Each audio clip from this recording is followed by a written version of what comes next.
All right, what's going on, everybody? Uh-oh, I set this up the wrong way again. I always do that. Now that we're gonna have a giant microphone in the shot the entire time. Sorry about that. Just because I'm using my iPad. All right, try it this way. Maybe I like this more. We'll see. All right, so we're gonna try that. Good afternoon. It is 3 o'clock on Thursday afternoon. I totally forgot what day it is, but it's happy hour. So today I've got a beer with me, Apex Predator, a delicious beer by Off Color Brewing, which is, I think that they aren't a Chicago. They didn't start out as a Chicago brewery, but this one there is brewing in Chicago. So it is a delicious beer. I've had it before. I've also had it before. At the Field Museum, which is a natural history museum here in Chicago, and they sell it there. And they had bottles or beer cans made for them where the apex predator wasn't a lion on the can; it was a Tyrannosaurus Rex for Sue, the big Tyrannosaurus that they have at the museums there. So that was a pretty cool one to have. But it's good to see you guys, everybody. Hopefully, you guys are doing well. Jagwell 117 is here. You already know what time it is. Tom AK says it's 60 degrees and sunny out enjoying the fresh air. Awesome. See you next time. Natalie Tom says, missed you on the Roadrunner Sports Live Instagram today. Oh yeah, yeah. I was supposed to do that today.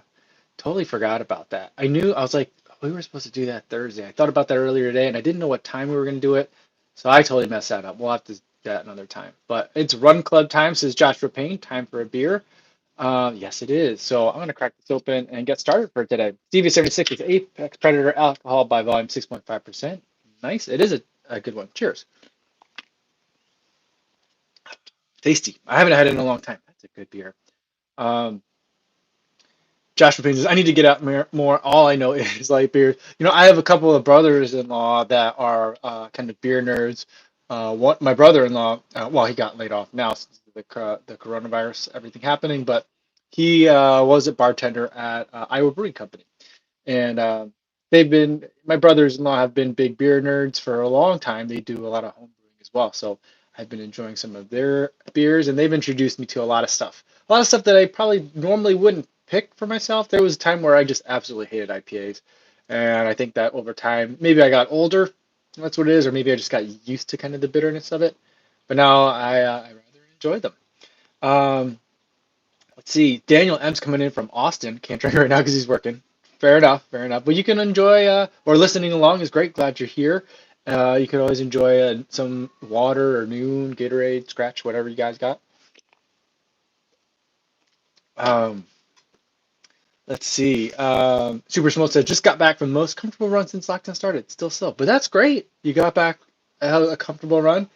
Yeah, I mean, you can't complain about that. That's awesome news. The weather is really nice for a run right now, too. Let's see, David Sachs says, what's up? Josh Payne says, we already got that one. Nero Homer says, good evening from Scarborough, UK again. Awesome. Waiting for Black and Citrus Rincons. Ooh, hoping you enjoy those all summer long. Yeah, those should be fun. Very cool. Running Act says, sup. Roy Garcia says, what can you say is a sweet spot in terms of mile for the Glycerin 18s? He says, cheers with three beer clinking emojis. Um, Sweet spot. I've run in them for a variety of miles, but none of them terribly long. Like I'd love to take them on like a 20-mile run to see how they feel like when, feet would normally feel pretty beat up. But right now I like them on my longer runs because they're more cushioned. They're designed for that. They've got a little bit more padding all around. But I've got a surprise coming up with the Glycerin 18s. So I'll be running in them a lot more in a little bit, but I don't have them right now. So I'll be able to answer that much better probably next week. Um, let's see. Running with Pete says, yo, Kofuzi, hot one in Phoenix. You guys have had like a heat wave over there. Predator looks good. I love Chicago's Goose Island 312. Yes, it's a classic Chicago beer. 312 being the area code for Chicago. Definitely a very tasty one. Let's see. Inez Dunbar says, hi, Kofuzi. A bit cooler here in Scotland, but good running weather this afternoon's run. Awesome. Enjoy your beer. Thanks so much. Hope you had a good one. Let's see. Uh, Jagwo117 says, which colorway should I pick up in the Vaporfly next? I like that black one that came out. That one looks amazing. Like the black and green. I think what do they call it? Like alien green or something like that. That I think is beautiful. Jeremiah Johnson says, Happy Thursday. Yes, indeed. And Brian Long asks, any recommendations for a half marathon shoe? There's a lot of great shoes out there for the half marathon right now. I did today's video was on the Adios 5 and versus the SL20. I think both of those would be pretty good for a half marathon. I think the Rincon would be really great for a half marathon. Um, I think the Meta Ride would be fantastically fun for a half marathon. The Razor 3, Hyperion Tempo, Speed Elites. There's a lot of really good shoes out there, depending on what you're really looking for. So if you want something in like the Nitro Foam category, Hyperion Tempo, Razor 3, Speed Elite, like the Hyperburst and the is it DNA Flash, if they're calling it at Hyperion at Brooks. So those I think would be some fun options. But if you're looking, there's carbon plated options that you can get in there. So lots of stuff. Um, Running Addict says, ain't drinking beer till I lose my weight. Fair enough. That's great. Awesome. How long has it been for you? Um, yeah, Mark Trujillo is coming in on the Razor threes, treating him well as I thought that they'd be pretty good for that. He did a mile and 5K time trial and turned in a PR. Awesome. Can't argue with that. Anik Dam says, checking in from Memphis. Good to see you live. Awesome. Thanks for catching up with us live. That's cool. I think you're the first one to check in from Memphis.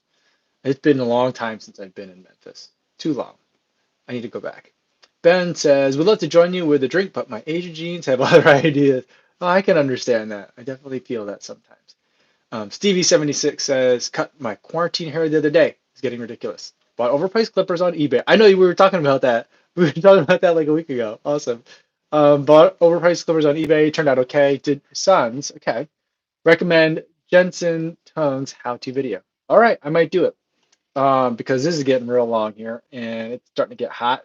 And yesterday I like sat down to eat like a bowl of popcorn, and I think I've been wearing like a hat all day, so my hair was all crazy. And I've got this ridiculous mustache, and I was just like plowing into a big old bowl of popcorn, and my wife just looked at me and started laughing uncontrollably. So I think it's probably not a great sign, but we're having fun with it. Let's see. Uh, Josh John Payne says, you look so sophisticated with your trim mustache, drinking an IPA. Yeah, I guess so. Yeah, fancy beer and a fancy mustache, I guess. CC says, curious about your contacts glasses situation. Do you use disposable contacts just for running? Ever run in glasses? I try not to run in glasses just because I don't think they're very comfortable. And I sweat a lot, so then the glasses will slide around and then nothing stays on, and I'm constantly fighting it. So I have contacts. They are daily disposables, but I only wear them to run. And so I think that I end up wearing them, 6 or 7 times, usually a lot more than that per use. And then if I end up like wearing them during the day, like after the run, if I forget to take them out or I just get too busy or whatever, then I'll kind of change them out sooner. But I have like I have like daily disposables. But like I buy like a 3 month supply and it lasts me a year. So that's kind of what I do. I do run in Gooder sunglasses and some other sunglasses from time to time, but not for racing. Only like if it's a long day and it's gonna be really hot out, then I might just put on some sunglasses just to make it a little bit easier on my eyes. Or sometimes in the wintertime too, because if it's like you're going to be running and the sun's real low on the horizon and it's icy out or like snowy out, you get a lot of reflection coming in. So that's a good time to like uh, have sunglasses on. Jackie Mai says, Mike, you don't seem to tan. What brand of sunscreen do you use and how much do you apply during the summer months? During the summer month, yeah, my wife makes sure that we're all very well applied with sunscreen here. We have I forget, it's the sunscreen we buy for the girls is from Australia because they both have very sensitive skin. I don't remember what it's called. There's a lizard on the bottle, and the bottle turns blue or purple if it spends too much time out in the sun. So it's like a nice barometer for like, hey, you should get your kids some shade. And then for me, I just use kind of whatever. Try to use an SPF 70 or higher sunscreen that's in the sport variety so that it doesn't sweat off. And so it's gross and it's cakey, but you're spending a lot of time outside, you don't want to get burned. On the face, I usually go with something that's SPF 70 to 100. I like the Neutrogena ones because that are specifically designed for face because they're less like sunscreeny. So there's just less gross to put on your face, and I feel like it's better. It doesn't like clog up pores as much, so it's just a little bit easier. But it's much more expensive, so that I only use like just on my face, and then I use like copper tone or anything that's SPF 70. I know that they say like anything over SPF like 30 or 50 is like useless, but I'm like, I don't know. It works for me. My understanding of the way that it works is the SPF tells you how many minutes before you need to reapply. It's not that sunscreen 70 is like more potent than SPF 30. It just can last longer before you need to reapply. So that's my understanding of sunscreen. So that's what I do. Let's see. So a great question though. I think the really weird thing is going to be like, how much sunscreen do I need to put on my face if I have to run outside with a mask? And like, I was thinking a lot about like, do I really need to run outside with a mask, or am I just making a point out there to do it? Um, but today, as I was running, 4:30, 5 o'clock in the morning, and I was out there and I came up to a corner. It was a diagonal street, and so like the corner's at an angle, and there was a building in the way. And as I was nearing the intersection, like a construction worker was walking from his car to a construction site. He didn't have a mask on, and I like ended up going like really close to him. And I did that for one other person as well who was like walking to catch a bus. And so like you just end up being near people, even though like it's 5 o'clock in the morning, and I can, if I see someone, make a lot of social distance. Like later on in the run, there was a pedestrian on the sidewalk, then there was me, and then I saw another runner coming. So then the other runner saw the pedestrian and went to the bike lane. And then I saw the other runner too, so I moved out into the middle of the street. So it was like pedestrian, bike lane, middle of the street. But it was early enough that it didn't we didn't have any problems with traffic. But that's kind of like what we've been doing, but like wearing like SPF 70 and a face covering is just gonna feel really weird, and I anticipate really feel gross. So we'll see how that goes. Um, Jeremiah Johnson says, "Are you usually a morning runner?" Usually, I'm a morning and an afternoon runner. I love running doubles, but I also prefer running in the morning. So like on Saturday and Sunday, those are morning runs for me. Especially like Saturday, I like to get my morning run done, then get back to my family, have breakfast or brunch or whatever the case may be, and then enjoy some refreshment afterwards, and then like do that relatively early in the day, so that way I can like work it through my system, then rehydrate, get ready for the next day. But I like morning runs the most. If I save it for the end of the day, it's very likely to like get pushed back or cut short or skipped. But morning runs, that's the way to, if I start running before everyone else wakes up, that'll the best way to guarantee that I can actually get it done. Chris Larson, which has a wider toe box, Razor 3 or the Hyper Elite with a carbon plate? Definitely the Razor 3. I didn't think it'd be that different, but like it is very different. Alex Williams, root beer for me, awesome. Sunny and 56 degrees in wild and wonderful West Virginia, awesome. Of course, it is more like 75 in the office at work. He's the CFO, so no one can hear you yell. No one can, no one there can yell at him for not working. All right, well, fair enough. It's good when you're the boss. Very cool. 56 and sunny in West Virginia. That's awesome. I spent some time in West Virginia for work last year, and unfortunately, it was a trip where I didn't have enough time to explore some of the running routes out there. But I did get to see enough of West Virginia, and it's probably been decades since I'd been to West Virginia before, and I didn't realize how much of like Appalachia is in West Virginia, which I should have figured because it's a big like coal mining state, and it's in that region where the Appalachian Mountains would be come into play. But like I really wanted to go for a run, but I was also like, yeah, this is the kind of terrain. It's so hilly and so uh like rugged of a terrain where I was that I'm like, I'm gonna turn an ankle and get lost in the woods and no one will know how to find me. That'd be great. So I passed and I ran at the hotel the whole time I was there. But I'd love to go back. And my buddy and I were planning on going to West Virginia for a Ragnar race this year, but I don't know if that'll happen. Let's see. What else do we have here? Gaseous Dave says hi, Michael from Bothell, Washington. Awesome. Gak Gakil CGKDD having a kombucha. Cheers. Well, cheers to that. That's awesome. Simon Parcher says Valerian Blue Next Percent are the latest colorway in his cupboard now, waiting for a race to get them out. Awesome. Valerian Blue. I don't think I've seen those yet. I mean, I've seen the Gyakuso next percents. Those just look goofy. I feel like he messed those up. I don't like those. But to each their own. If you love them, that's cool. But I haven't seen Valerian Blue. Interesting. Fabrizio Luna says, "Hey, Kofuzi, question: How running is evolving during these quarantine times? Would a treadmill substitute the streets? What are your thoughts on future running?" Um, I think a treadmill is really great if you can have one in your home. I don't have space to have one in our home. I guess we could have had space for it, but once like everything kind of like getting very serious, my wife and I bought an exercise bike instead because it doesn't have a motor in it. We thought it'd be quieter if I'm exercising in the morning. We have a small apartment, and it would be less likely to wake up the girls. So that's what we went with. But like, I'm very envious of people that have like basements or garages or can even move their treadmill to their backyard so they could do running like that. I think that's great. I like using Zwift for running. It's a lot of fun.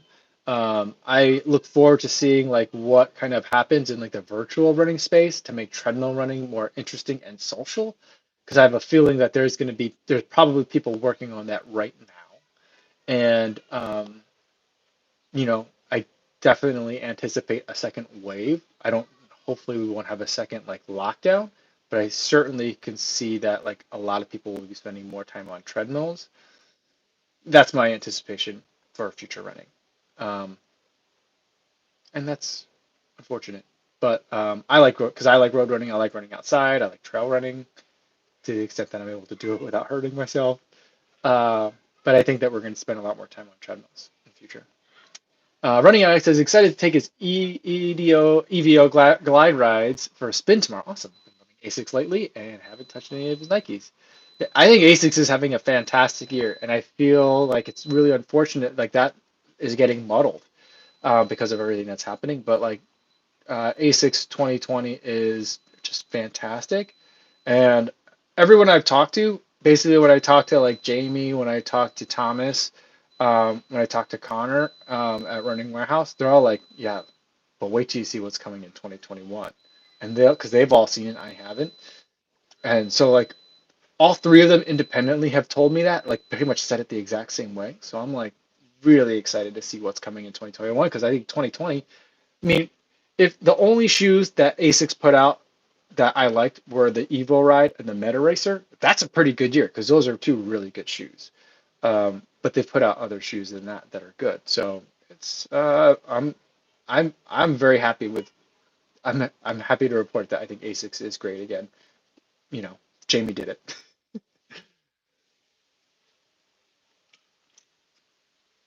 See, CC, yeah, he says thanks. Running in glasses is definitely not ideal. Yeah, I think especially now if people are going to run in masks, it's really hard. If they get fogged, I get my glasses fog up when I'm walking the dog and I'm wearing a mask, so like it's hard. It's not a great time to be a glasses runner. Martha says, "Hi everyone, eating our takeout whole chicken. We'll pour some wine as soon as possible." Awesome, very cool, Martha.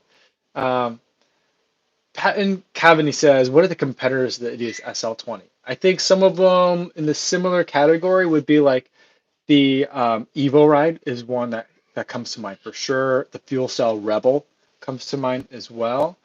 Um, I think the Razor 3 could be in that category, as is the Hyperion Tempo. Although those last two shoes, because of that nitrogen foam or the gas foam, I don't know if there's a term for it. I've been calling it nitro foam because I think it's catchy, but I don't know what it's really called. But those foams are just they just feel so different. I feel like they always need to be like, yes, they're in the same category, but they feel very different. There needs to be like a suffix to it every time I say it, or an explainer. But I think those would be the closest competitors. But probably like the Evo Ride, I think probably is the closest in feel, um, and also like use case. Um, James says, "Have I ever had a burger from Al Cheval?" I have not, because I think Al Cheval became big after I became vegetarian. But that's not to say I haven't had a burger since then. I had a burger from a place, I think it's called I want to say it's called Anchor Bar. It's from a place up near Lake Superior, and it was on a whole bunch of like Food Network shows and like Diners, Drive-ins, and Dive. And I was up there for a bachelor party with a whole bunch of guys, and it was one of those places where I don't know if you guys have ever been up to Lake Superior, but it's what my running buddy calls up north, and that's like a weird euphemism for like. Uh, Well, he has a lake house up north too. It's on the Upper Peninsula. Is it?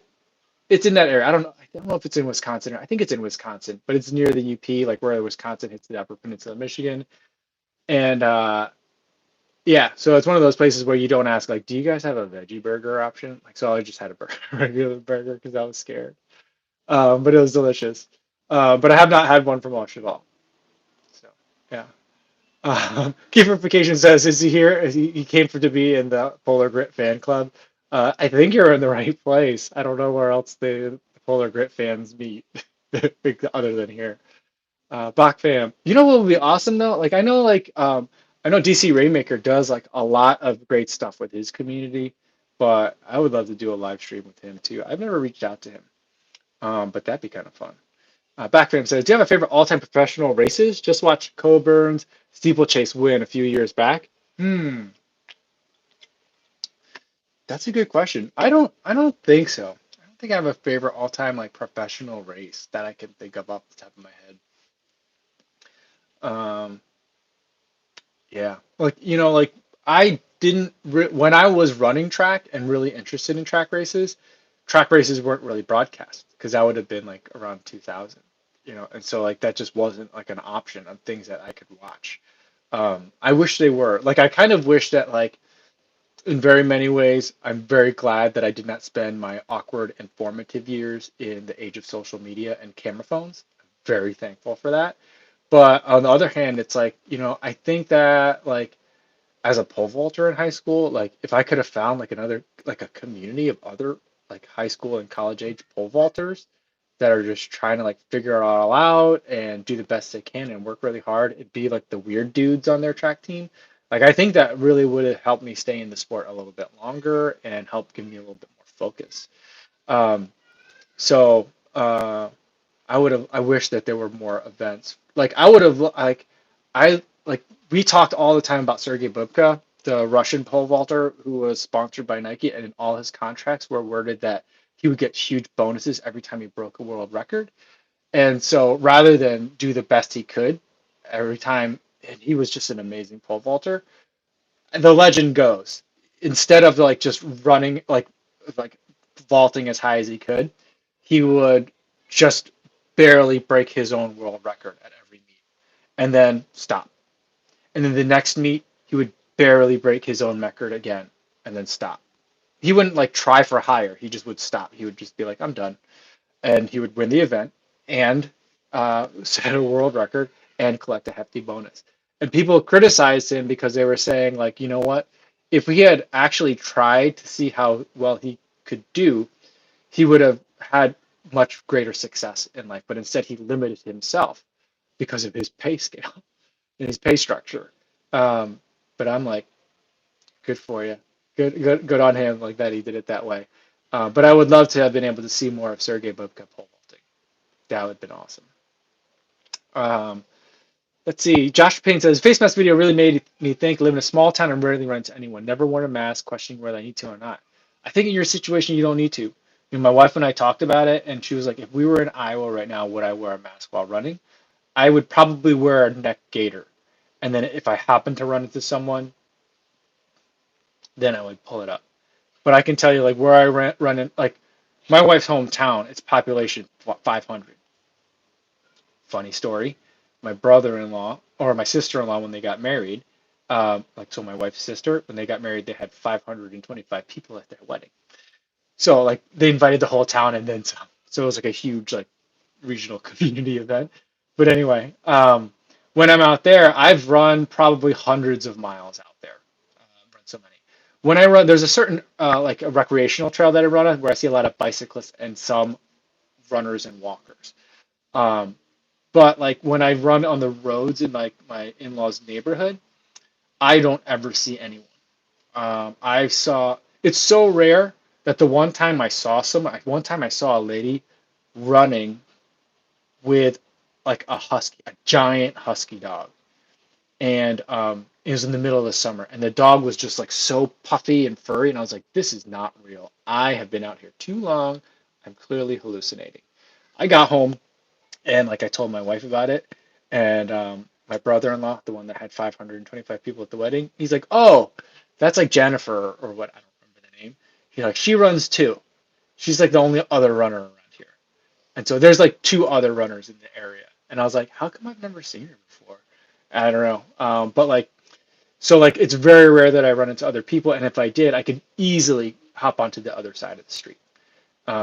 So like in that situation, I probably wouldn't even bother wearing a mask. But here in Chicago, where I can like turn a corner and there could be someone walking along the other way, in the middle of a sneeze or whatever, and I don't know, I can't see them because there's a building blocking my way, um, and so that's the main reason why I wear it just all the time. Running Addict says Blue Lizard. That is correct. That is the brand. That's right. It definitely rings the bell.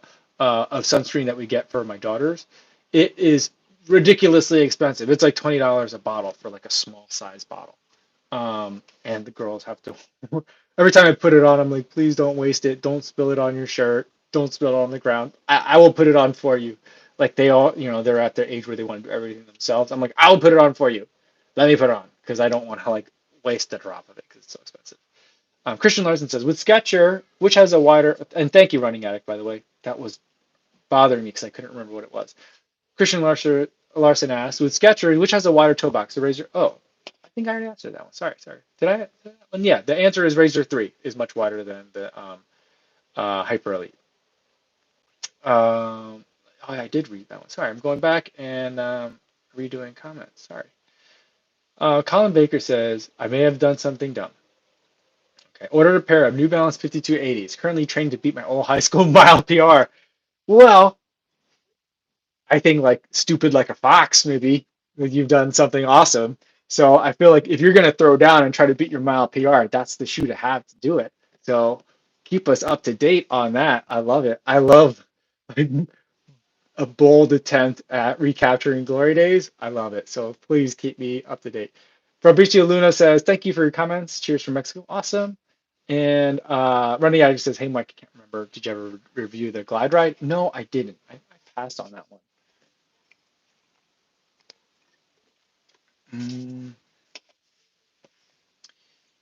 Yeah, let's see. Louis Becerra says, running in these days, the Strava line is all over the roadmap, almost like a frequency if too much people are outside. Yeah, for sure. Um, Bumped Up says, don't drink and run. You might spill. Good advice. Oh, look at this. Michael Copera says, drinking a Revolution Citra Hero for happy hour. That's a great beer. I was looking for some of that today. Um, and I did pick up some Revolution Brewery beers for next week's happy hour, if they last that long. I might end up drinking them. So I picked up a couple of those. It wasn't the Citra Hero, though, so you'll have to wait till next week to see what it is. But yeah, that is a tasty one. Very, very citrus-y. Those Citra hops are magical, aren't they? Like it's just like a crazy hop. Yeah, I don't know where it came from. And remember how there was like a shortage of it for a while, and then like you couldn't get it, and it's just delicious.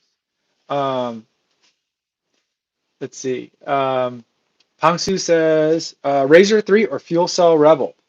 Hmm, that's a close one. I think I think I like the Fuel Cell Rebel a little bit more. I'm gonna run in the Fuel Cell Rebel more next week. That's what I have kind of on my agenda. Excuse me. Because I'd like to compare it. Some people were asking for a comparison between that and the Boston 9, and I think that is a really great comparison between those two. Um, but like the Razor 3, like I really liked Hyperburst in the Go Run Ride 8. It was great there. The Razor 3, the Hyperburst was like good. The Speed Elite, the Hyperburst was okay. I don't like the Speed Elite that much. It's a good shoe, but like I with all the way that they like kept pushing it back and like the shipping dates slipped like 3 or 4 times, like and like they kept talking about how like great a carbon plate shoe it was, and then they showed us the carbon plate, and it's like these two little like forks of carbon. Like I don't know. I was expecting so much more. So like maybe that's what it is. It's a good shoe, but I just expecting so much more.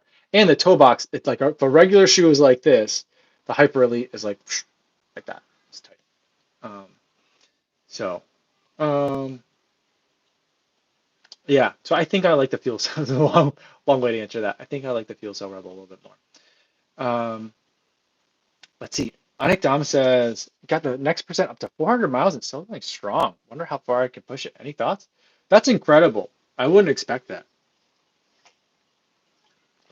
I think my next percent, I haven't run in them in a long time, but I think uh, and I think I just got rid of them. I think I just donated those. My green ones, I had to like 125 miles, and then I still have the pink ones somewhere.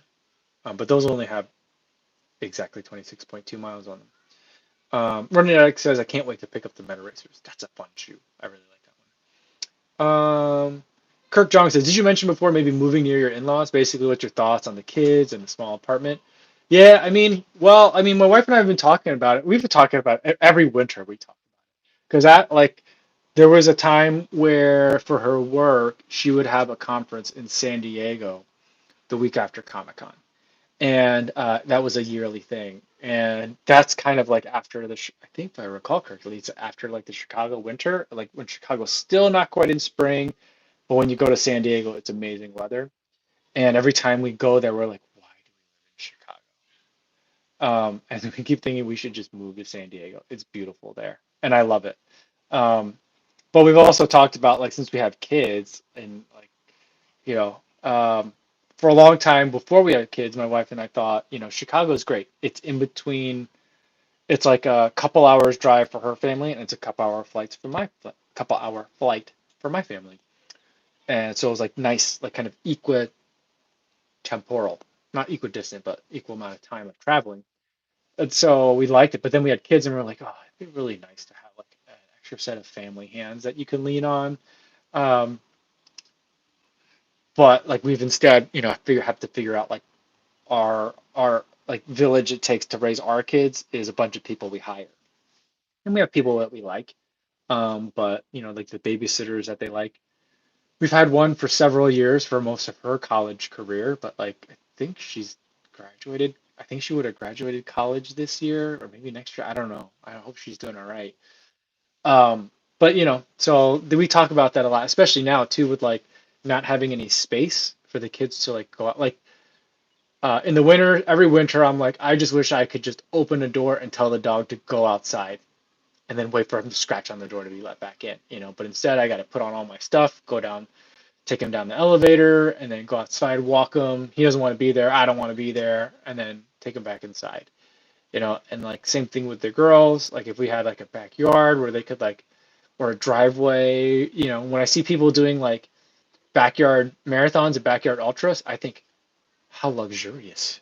You have so much space. I saw someone put their treadmill outside and I'm like, it's like outdoor kitchen, but like running style. Like that's beautiful. I would love to have like an outdoor treadmill. That sounds ludicrous. It's definitely ludicrous. But like in this day and age where you don't want to be like outside of your own property, like that sounds amazing. So like we've talked about like that kind of thing before, but we're not trying to make too many big decisions under the duress of a pandemic. But then again, like we're also thinking like, maybe we got like maybe when the things open up, because if a lot of people I think are anticipating a second wave, we got to get ready for what's coming the second time and what's our strategy for that.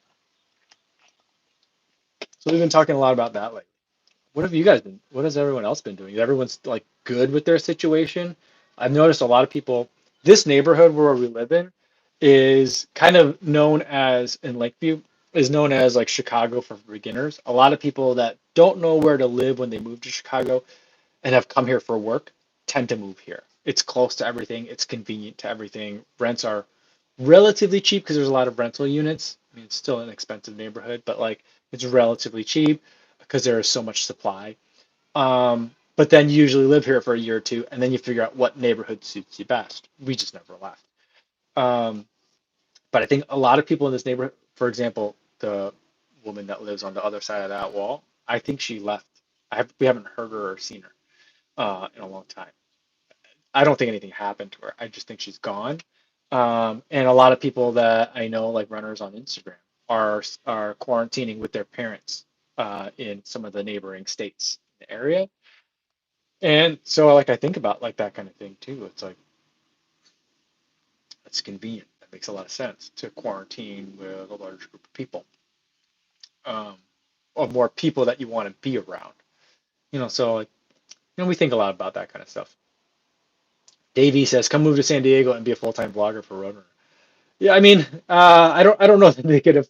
I mean, I'm not that expensive, but I don't know that they could afford that or want that. I think it works out better in the relationship now, where I like contribute to a lot of their stuff.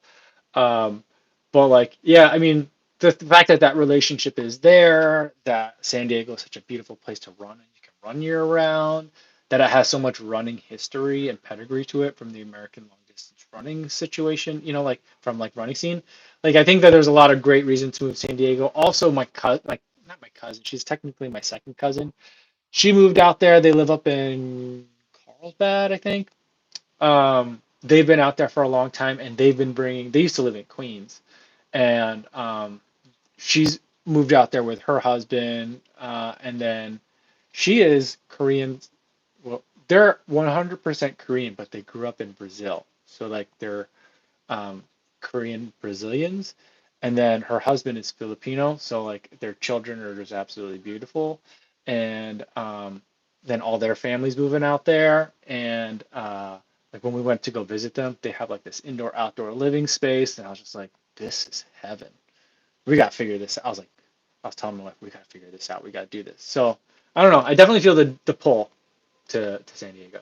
Motivation Theory coming in with the super chat, donating some beer and shoe money. Thanks so much, buddy. Cheers to you. Thank you very much. Kirk Jones says, used to live in San Diego. Perfect weather every day. Is David Goggins still there? Is he still there? Where does David Goggins live? Does anyone know that? I don't know. It's a good question. But can you imagine if you're like a regular, just someone living in a suburb somewhere, and you're like, I think I'm going to start running. And then like you realize that one of your neighbors, you're like, I just see this guy out there running every morning. And then you find out later that that someone you see out there every day running is David Goggins. Can you imagine that? That'd be so funny. Uh, um, let's see. Queens get the money. Dollar bill, y'all. Evie EBSCO host says he's from Flushing, Queens. Yeah, I love it over there, but like, I don't know when's the next time I'm gonna go to Queens. It's because like that's just that place that's like constantly like the energy is because everyone like it's overflowing with people. You know what I mean? And like I just love Queens, and I spent not a ton of time there, but um, yeah, I don't know that I don't know the next time I'd feel comfortable like heading out that way, but hope you're I mean, I don't know if you're still there now, EBSCO host, but um yeah, it's just one of those super populated areas where there's such a vibrant community, so many cultures mixing. Um just a beautiful place. Let's see. Madrid guy says, what causes the knee pain during long running? It could be a couple of things. It could just be that your knees aren't used to the impacts. So, like if you're beginning running, you know, um, we think about our lungs, like, getting winded, getting ready for that. And that part of our body responds to running and regular running really fast. But like the other parts of our bodies, like our muscle strength, responds a little bit slower, and then our joints and ligaments respond even slower. At least that's my understanding of kind of like the time scale of things. And so that can be part of it. Is just that your body's not used to that many like joint movements, so that can cause knee pains. If you're running on hard surfaces and your shoes aren't soft enough, the constant impact could be creating, micro damage, like subclinical, sub injury level, just micro damage. So that could be some of the knee pain. The other thing can be, and something that happens to me, not regularly, but something that has happened to me is if I'm not running in the right shoe.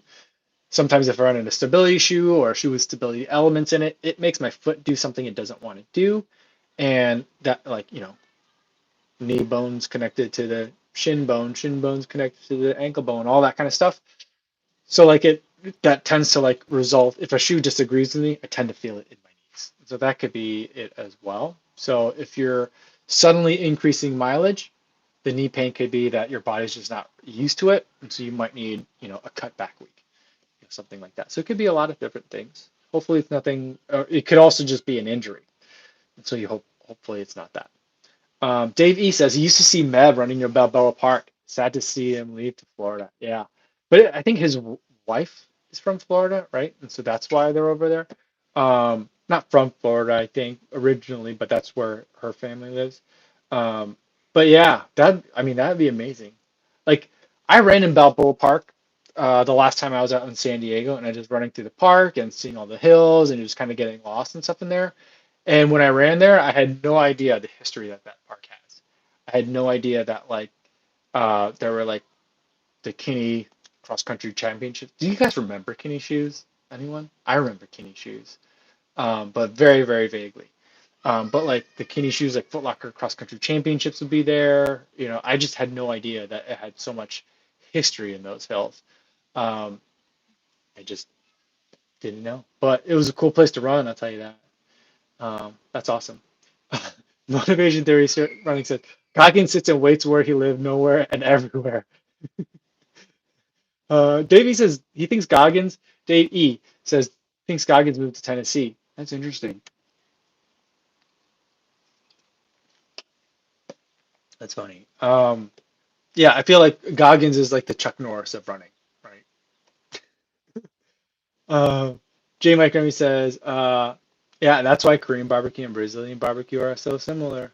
Yeah, yeah. I mean, there's so many. I think that it's amazing. Well, I mean, the more different cultures I experience, the more I realize that people are just people, you know. And I'm like, oh yeah, this culture is so similar to Korean people. This culture is so similar to this other people. And it's just like, no, it's just because we're all people. We just like to eat. Some people celebrate eating a little bit more than others, but like, you know, lots of cultures enjoy eating and celebrating eating, and you know, it's just good stuff. But yeah, Korean barbecue and Brazilian barbecue, a good pair.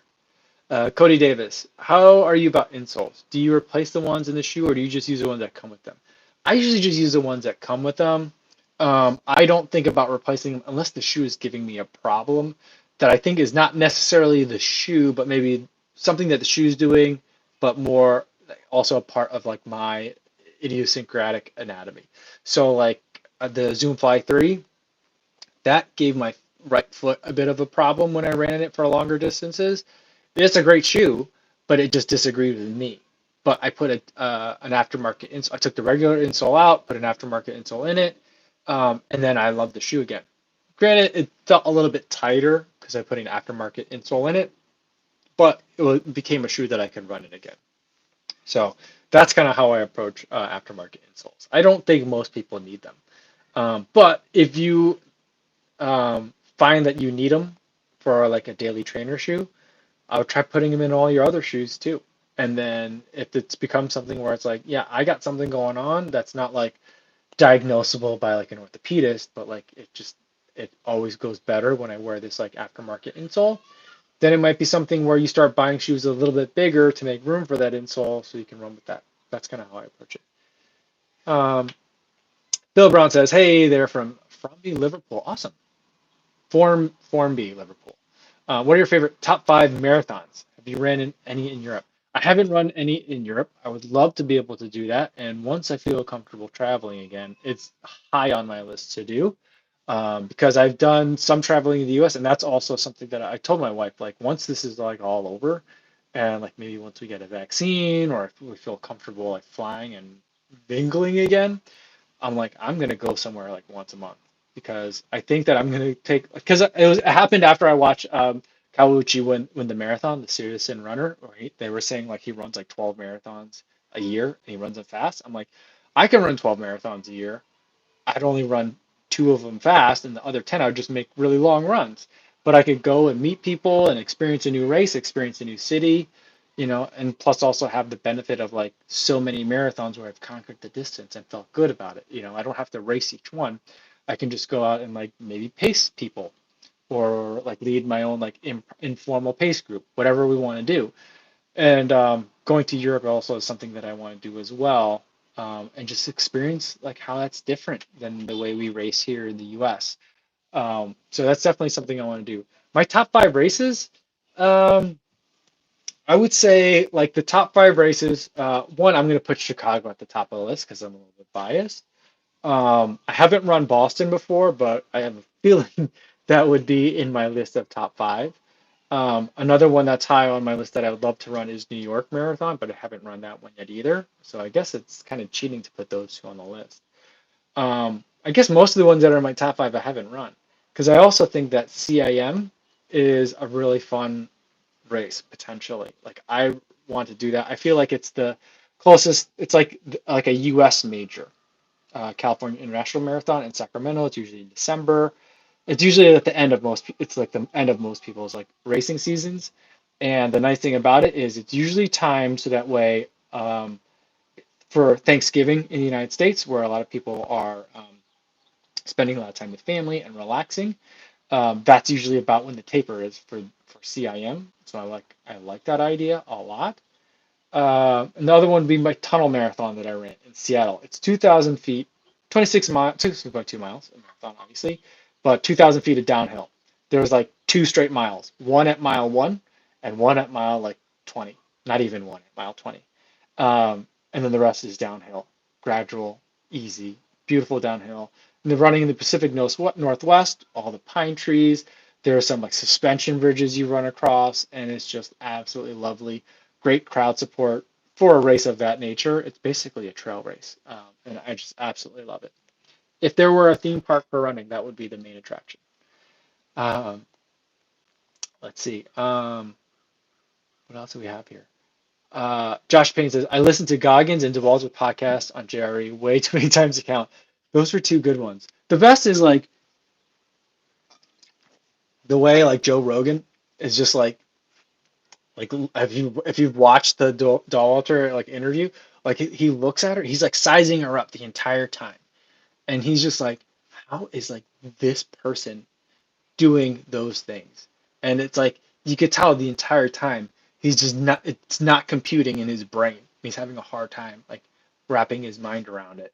He I think he can like conceptualize Goggins better because he's like a military guy and like he approaches it in a very masculine alpha male way and Joe Rogan I think can like relate to that. But then like Courtney Dahlwalter walks in and she like looks like Courtney Dahlwalter. She is one of the most accomplished distance runners ever, and she just looks like a regular person, and it blows his mind. And I think that's like the best part of that interview for me is like just the way he's just like so confused. Um, yeah, motivation theory running says Daughters is his hero. Level 10 bad arse for sure, for sure. Dave E says wants to see Dahlwalter and Des race chugging beers. Like, can you imagine if they did like a beer marathon or like a beer half or beer ultra? Like, where do you think the tide would turn on that one? Like a beer mile would be too short. Like why even get them involved? But I think they both enjoy post race beverages, right? So I think that they would be interested in the idea.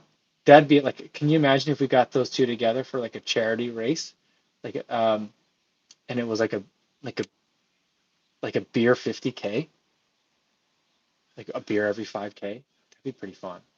We should do that. Everyone here, well, let's do a beer 50K.